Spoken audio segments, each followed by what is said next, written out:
Steffi जो अभी के मेटा में one of the most effective character है और ई स्पोर्ट्स में लगभग सारी टीम्स इसका यूज करती ही हैं। स्टेफी कैरेक्टर की एबिलिटी एक या दो नहीं बल्कि 3 एबिलिटीज हैं और तीनों ही एबिलिटीज काफी क्रूशियल रोल प्ले करती हैं। आज के वीडियो में मैं स्टेफी कैरेक्टर की एबिलिटीज को एक्सप्लेन करूंगा, CS रैंक और BR रैंक में आप इसे कैसे यूज कर सकते हो और ये भी डिस्कस करेंगे कि ई स्पोर्ट्स में इसको कैसे यूज किया जाता है। चलो सबसे पहले स्टेफी कैरेक्टर की एबिलिटी को समझते हैं। स्टेफी एक 4 मीटर का सर्कल क्रिएट करता है जो 15 सेकंड्स तक रहता है। अगर इस सर्कल के अंदर कोई रहेगा तो उसको किसी भी एक्सप्लोजन से डैमेज नहीं पड़ेगा। मतलब grenade, flash freeze, dragon freeze, M79, land mine कुछ भी इसको डैमेज नहीं दे पाएगा। जैसा कि आप देख सकते हो, मैंने सामने वाले एनिमी के ऊपर स्टेफी के अंदर ग्रेनेड, ड्रैगन फ्रीज और लैंड माइन से डैमेज देने की कोशिश की, लेकिन उसको बिल्कुल भी डैमेज नहीं हुआ। आगे बढ़ने से पहले मैं स्टेफी के बारे में एक और इम्पोर्टेंट बात बता देता हूँ। अगर आप एनिमी के स्टेफी में घुस जाते हो या एनिमी आपके स्टेफी में आ जाता है तो ये सर्कल दोनों पर ही काम करेगा। जैसे कि यहाँ आप देख सकते हो, मैंने स्टेफी ऑन किया और मेरे स्टेफी के अंदर मैं और एनिमी दोनों थे और जब मैंने इस सर्कल के अंदर ग्रेनेड और M79 यूज किया तो किसी को भी डैमेज नहीं पड़ा। अब बात करते हैं स्टेफी के सेकेंड एबिलिटी की। अगर आप इस सर्कल के अंदर रहते हो तो आपको 20% डैमेज रिडक्शन मिलता है। मतलब अगर किसी गन का एक बुलेट 100 डैमेज देता है तो स्टेफी के सर्कल में रहने पर आपको सिर्फ 80 डैमेज लगेगा। जैसे कि AWM का एक शॉट नॉर्मली 150 डैमेज देता है, लेकिन यहाँ आप देख सकते हो मेरे सामने जो एनिमी है उसके पास लेवल 3 वेस्ट है और उसने स्टेफी एक्टिवेट किया और जब मैंने उसको शूट किया तो उससे सिर्फ 97 डैमेज लगा। सिर्फ इतना ही नहीं, अभी के मेटा की 2 काफी यूजफुल गन्स AC-80 और M590 के साथ भी मैंने टेस्ट किया। चलो मैं आपको दिखाता हूँ स्टेफी के अगेंस्ट ये गन्स कैसे परफॉर्म करती हैं। देखो, नॉर्मली लेवल 3 वेस्ट के साथ AC-80 से किसी एनिमी को नॉक करने के लिए 3 बुलेट्स लगती हैं, लेकिन अगर एनिमी स्टेफी के अंदर है तो उसको 4 बुलेट्स लगती हैं, जैसे कि आप क्लिप में देख सकते हो।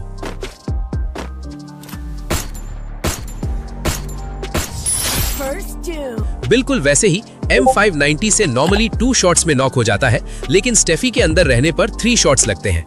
ये भी आप क्लिप में क्लियरली देख सकते हो।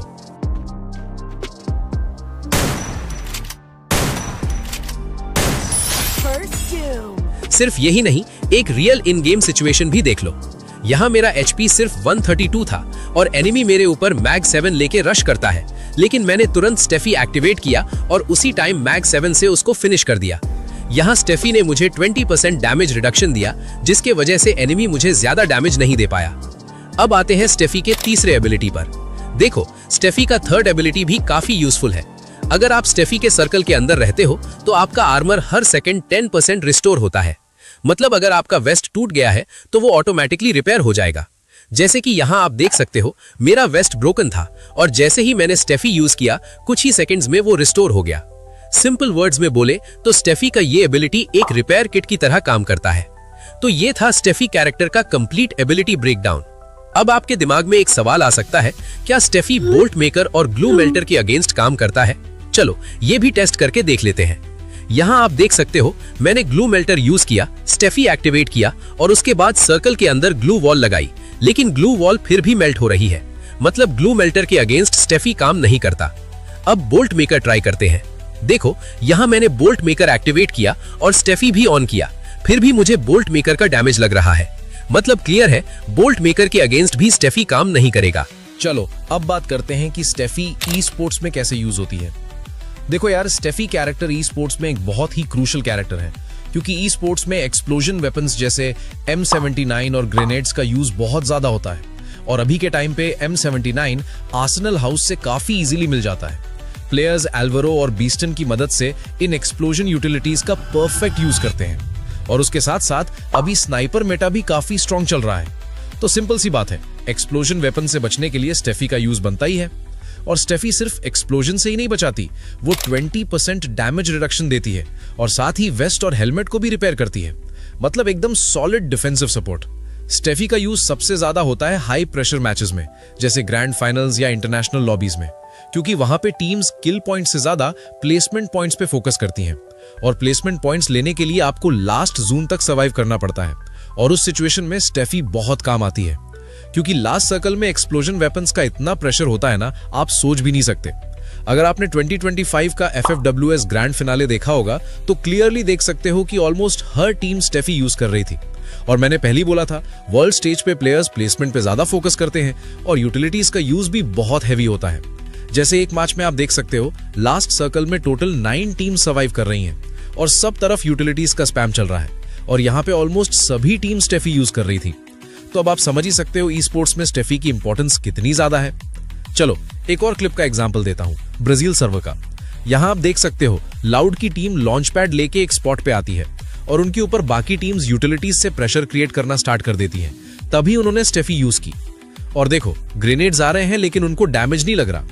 अब यहां एक इंपॉर्टेंट चीज नोटिस करो, जैसे ही स्टेफी का इफेक्ट खत्म होता है फिर से ग्रेनेड्स आने लगते हैं और वो लोग सीधा एलिमिनेट हो जाते हैं। मतलब जब तक स्टेफी था वो बच गए, जैसे ही स्टेफी हटा उनका गेम खत्म, स्ट्रेट लॉबी। और ई स्पोर्ट्स में जेबीब्स का यूज भी बहुत ज्यादा होता है, तो अगर कोई जेबीब्स के साथ स्टेफी यूज करता है तो उनको टोटल 28% डैमेज रिडक्शन मिलता है। मतलब अब आप खुद समझ लो स्टेफी प्लस जेबीब्स कॉम्बो कितना ओपी हो जाता है और ये कॉम्बो हमें इंटरनेशनल लॉबीज में काफी बार देखने को मिलता है। तो ये थी ई स्पोर्ट्स की बात। अब बात करते हैं हम जैसे नॉर्मल प्लेयर्स इस कैरेक्टर को CS रैंक और BR रैंक में कैसे यूज कर सकते हैं। सबसे पहले आते हैं CS रैंक पे। देखो CS रैंक में भी ये कैरेक्टर बहुत यूजफुल है क्योंकि CS रैंक में टीममेट्स पास ही रहते हैं, तो आपके साथ साथ आपके टीममेट्स को भी स्टेफी के सर्कल का बेनिफिट मिलता है। और CS रैंक में प्लेयर्स ग्रेनेड्स का यूज भी काफी करते हैं, तो वहां भी स्टेफी काफी काम आती है। अगर आप CS रैंक में स्टेफी के साथ जेबीब्स यूज करते हो तो सबको 28% डैमेज रिडक्शन मिल जाएगा। और अगर आपकी टीम के चारों प्लेयर्स एंड्रू यूज करें तो ये डैमेज रिडक्शन 33% तक पहुंच सकता है। और हाँ, आप चाहो तो टीम में 2 स्टेफी भी रख सकते हो। इससे आप लोग 2-2 स्प्लिट में खेल सकते हो या फिर एक का स्टेफी खत्म होने के बाद दूसरा टीममेट यूज कर सकता है। लेकिन एक इंपॉर्टेंट चीज याद रखना, CS रैंक में स्टेफी को एनिमी के बहुत क्लोज मत यूज करना क्योंकि आपका स्टेफी एनिमी को भी बेनिफिट देगा। इसलिए बेस्ट ये है कि आप मिड रेंज पे स्टेफी यूज करो। अब बात करते हैं BR रैंक की।